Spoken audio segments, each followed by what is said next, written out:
Hey everybody, it's your boy Mike Chavez, and I'm on day 138 of my self-awareness challenge, and also day 6 of my 30-day video challenge, coming to you live from Lancaster, California. It's a beautiful 89-degree weather day outside here, waiting to pick up my daughter from school, and just thought I'd pop in real quick with the subject. Maritza, thank you for coming in. With the subject of the day for 30-day video challenge. The subject is, what kind of trouble have you got into in the past, or what was the worst kind of trouble that you've gotten into? How did you get yourself out of it? What did you do to change? What did you do to turn it around? What was the experience? So on and so forth. So, wow, I don't really know where to start this one. As far back as I can remember, man, I was always getting in some sort of trouble, getting in some sort of mischief. I would be looking for trouble. When I was a kid, when I was like 4 or 5 years old, and I was a little kid, as long as I can remember, my nickname, Don, thanks for coming in, my nickname literally was Mikey No. So people would always, like they didn't know me or whatever, they would know that when they see me running around getting into stuff, then when they hear Mikey No, Mikey No, Mikey No, then they understood that. That's why I was called Mikey No, because I was always getting into things and getting in lots of trouble, you know, just normal stuff that kids would normally do, though.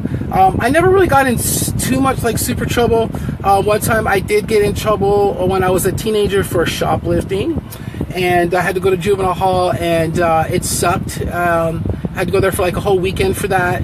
But, I mean, as far as, like, serious trouble, like, I've never really gotten in any serious trouble. Just that one time I got in trouble for shoplifting as a teenager, and, you know, I've been pretty fortunate. You know, I've always stayed out away from the wrong crowd. I never really got in any serious trouble in my life. But I've always been mischievous and been active. Val, thanks for coming in. Dawn, thanks for being here. Maritza, thank you too. I've always been really active and just mischievous, always trying to just be out there. And that's kind of how I am, you know, anyways. But as far as, like, you know, being a kid, it reminds me of a book. I don't know if you guys have read this book. It's called Relentless by Tim Grover.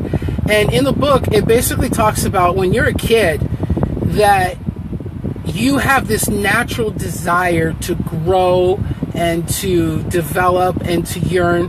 And it's only adults and other people that are around you that are telling you no all the time. Like I was told Mikey no. I think there's a study that was done.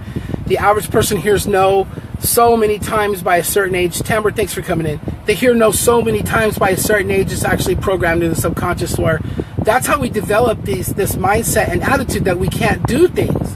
It's because it's been hammered out to us for our whole life with the media and the negativity and just that's more popular, right? They say in the news that whatever bleeds leads. So whatever is more horrific and more graphic and it's an attention getter. And so at the end of the day, dude, that's not what it's about, you know? So that negativity is basically, that stunts us, okay? That's where I was going with this.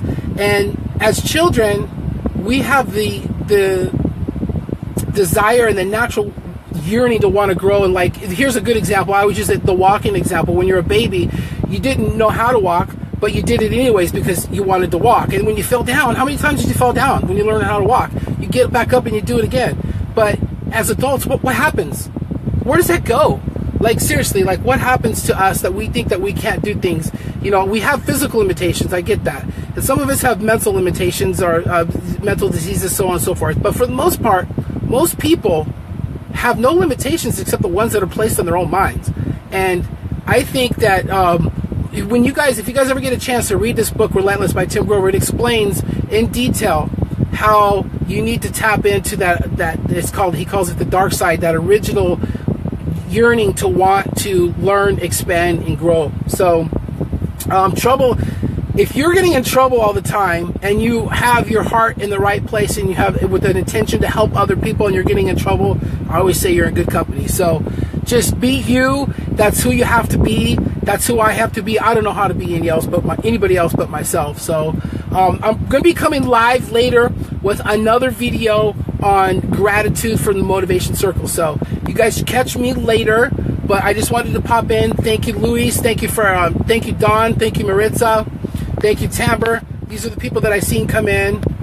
And yeah, I appreciate you guys. I'm gonna not make this video too long. I don't want to bore you guys too much. Val, thank you for coming in. So go ahead and share this if you think there's any value here. Just remember, you know, when you look at your kids, if you have kids, try to understand what they're thinking and what they're doing when they're a pain in the ass and they're bugging you and they're begging you for something. I always say that my 3-year-old T-Bug is the best salesperson in the world. When she wants something, she's relentless.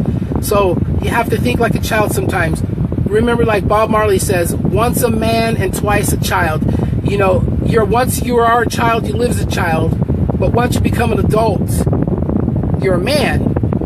But that child is still in you, and don't forget that child that's in you, because that's where the true joy and that's where the origin of happiness and wanting to grow and expand lives. So tap in to your inner child and go with it, man. Once a man and twice a child. I'll leave you guys with that for the day, and I will talk to you later when I do my other live, okay? Gilbert, thanks for coming in. Everybody, thank you. I love each and every one of you guys so much. I'm going to go ahead and get out of here, and I will see you guys later this afternoon. Goodbye.